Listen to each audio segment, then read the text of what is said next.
berkenaan dengan Yang Berhormat Adam Adli, ini berkait dengan apa yang pernah beliau sebut, lontarkan sebelum ini, dan itu dalam bidang politik adalah satu kebiasaan. Yang Berhormat Perdana Menteri juga sering dibangkitkan janji beliau untuk menurunkan harga minyak.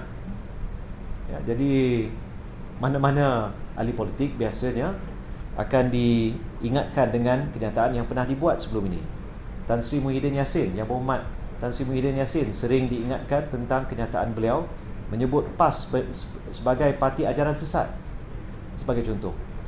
The things that you said before.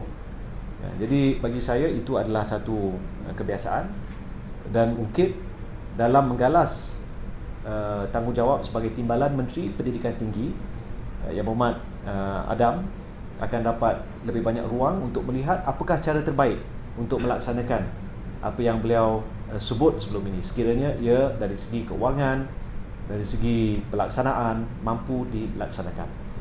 Ada beberapa perkara yang sebenarnya melalui PTPTN telah berjaya kita laksanakan.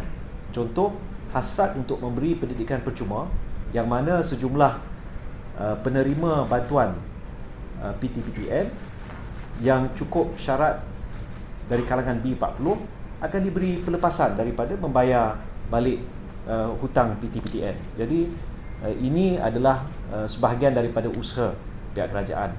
Kita juga ambil maklum tentang jumlah hutang yang ada berkait dengan pinjaman PTPTN. Jadi saya ambil peluang ini untuk memberi sedikit peringatan kepada mereka yang pernah meminjam daripada PTPTN. Pastikan anda melunaskan sekiranya ada sebarang hutang dengan pihak PTPTN.